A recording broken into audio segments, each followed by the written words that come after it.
Okay, so we've been reacting to the Digital Circus for a long time now, and we just recently reacted to the newest episode. So I've been very curious about what other people's thoughts are or theories on this awesome show. And this video came up on my feed, and I want to watch it with you guys and see what you guys think. These rooms are designed to break them. I believe it. I can believe it, but I want to see like the analysis here. Let's see what you guys think. And let me know if you guys agree with any of this. I figured out why everyone's rooms in the Digital Circus look the way they do. And it's not aesthetic. It's psychological. Honestly, one of the first times I really started focusing on the rooms, by the way, is the last episode when we were watching Jax just like, I guess, emotionally, psychologically collapse in his room. You know, the scene where he looked like he was on drugs and just, I don't know, I think maybe he was abstracting. I don't know. Anyways. Aesthetic. It's psychological torture. The rooms are extensions of the characters' avatars. And their avatars are toy box representations of their mental and emotional damage. Let me show you what I mean. Zubul's room, covered in mirrors, everywhere. And there's this marble statue that's unfinished but in a feminine form. Zubul's whole existence is about struggling with their body and identity. Their room forces them to constantly look at themselves, to confront that struggle every single second. Pomni's... Huh. That's crazy. Is that like shock therapy? I always, not every time, but I always do believe that one of the best ways to get over something is to expose yourself to it, not run away from it. That seems to make it worse in many situations for me.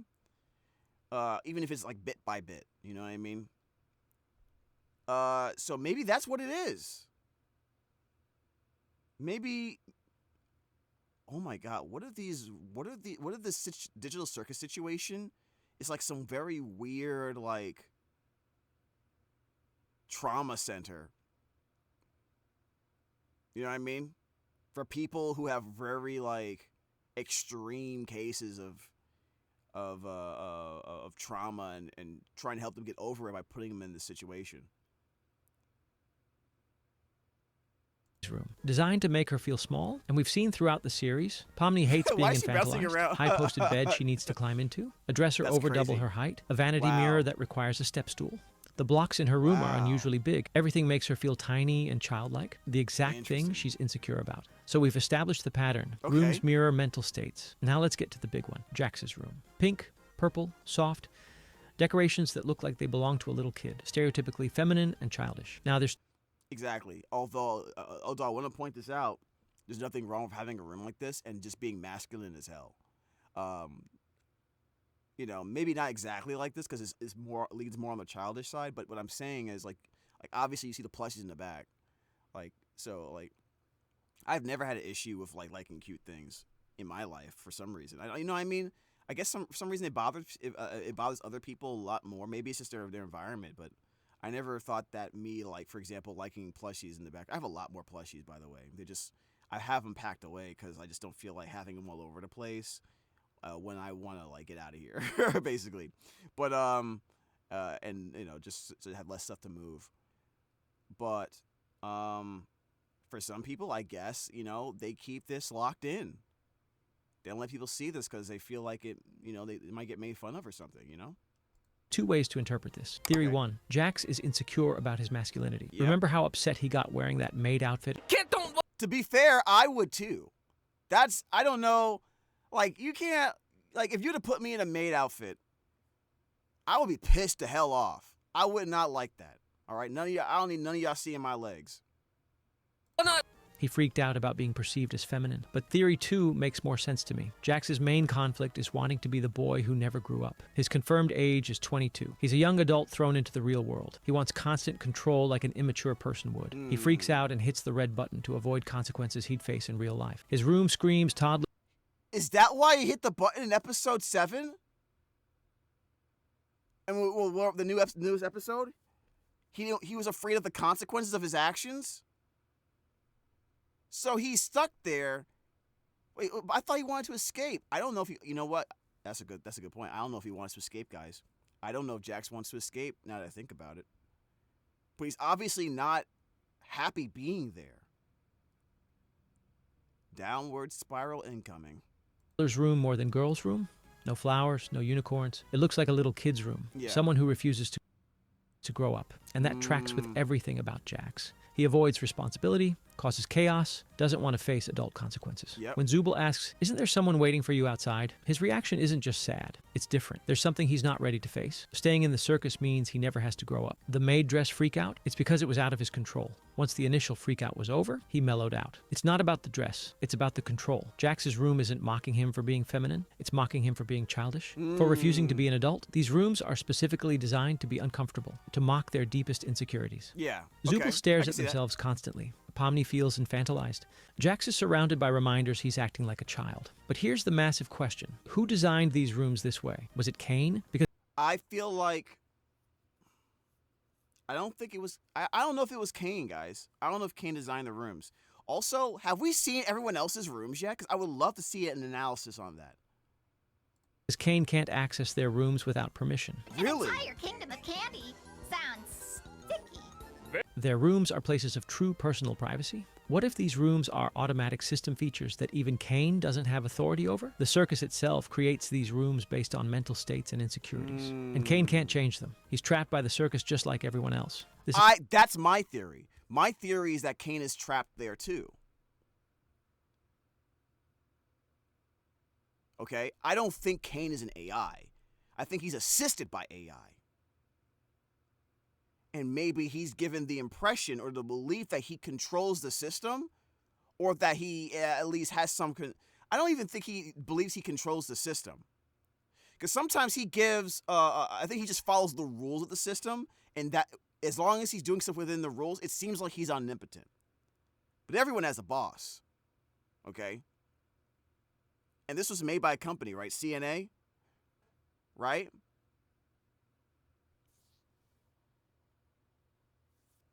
I don't think Kane is AI, guys. I really don't.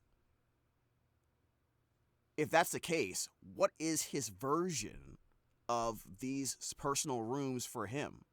For like, you know, like his... Because if the rooms are personal spaces that he does not have authority over, now I'm starting to feel like the purpose of the digital circus is to create an environment where people can get over very strong psychological trauma. This is like a program designed to treat people with serious mental issues in a weird way. Like, obviously, I don't like how they're doing certain things, if that's the case. But I think that's what the purpose of the digital circus is.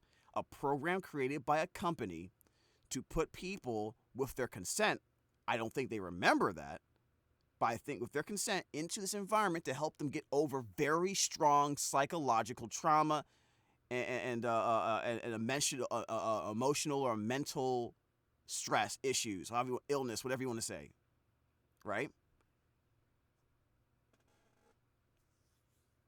But it does bring up the question to me, if Kane is not human, if Kane is human, is he there? If Kane is human, he is not just there to be like their warden. He's more than that. He probably is in a similar boat as them, but maybe I think Kane is part of the company, obviously. He's probably one of the founders of the company. It's called CNA, for crying out loud. The C clearly stands for Kane. He probably is one of the founders of the company. Maybe he lost his mind or something happened. And in order to save him, they put him in the circus, since he's still valuable as one of the founders and probably one of the creators of the digital circus, but his mind is all screwed up now. You know what I mean?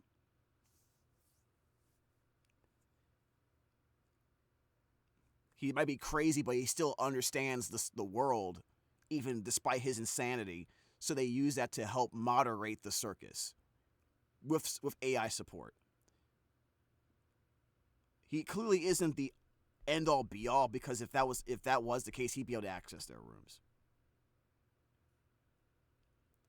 But the question for me is,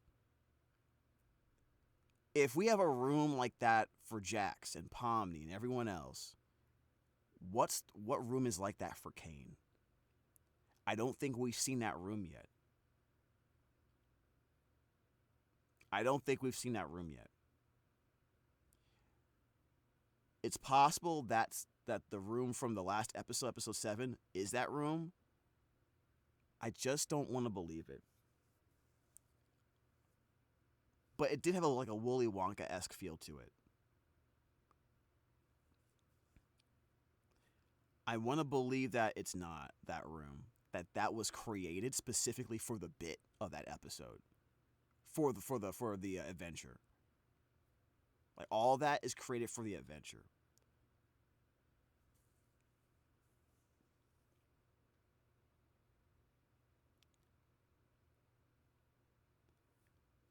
This would also explain why there's the scene in an episode where he has pictures of what clearly is the office of CNA from the outside world. From the real world, I mean. I think those are fragments of his memories calling out to him.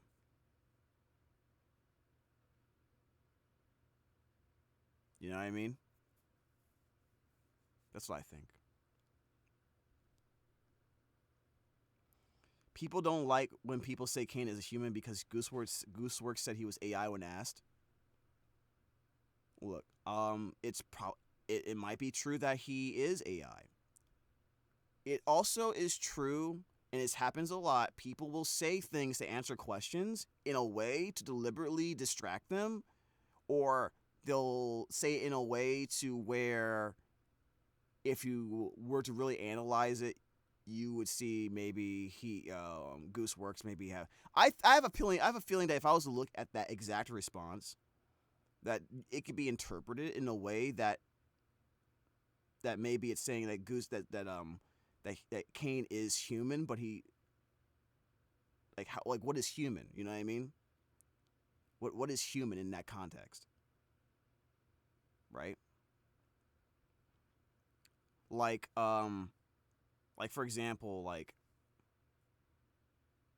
maybe he was human, but now is AI, as if his consciousness was transferred into an AI.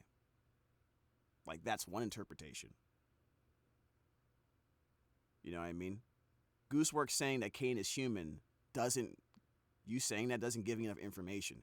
That could imply that he is human now, or it could imply that he is AI now, but not anything about before. And sometimes when people get asked questions about the shows at conventions and stuff like that, due to the fact that they're not allowed to say certain things, but they still want to ask the question, they answer questions in a way that leaves it open to interpretation and doesn't give away important information for the story. That happens a lot because they have to be careful. And sometimes they just want you to be, they don't want to spoil it for you.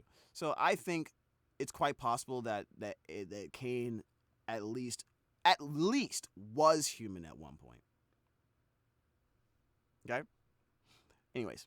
Explains why abstracted players' rooms are still there. Those placeholder rooms remain because as far as the system is concerned, those players are still there. Kane can't delete them. He can't force abstracted players back. He probably can't even remove them. He's a god trapped by the circus itself. And that makes everything darker, because nobody's in control? Not really. The circus is running on automatic systems nobody can override. So the rooms are designed to torture characters psychologically. They mirror their avatars, which mirror their mental damage. Jax's room reveals he's insecure about being childish and immature. And these might be automatic features that nobody, not even Kane, can control. Let me know what you think in the comments. I don't even think Kane... I don't even know if Kane knows that's happening. There's a possibility, since he can't access the rooms, that Kane doesn't even know the contents of the room.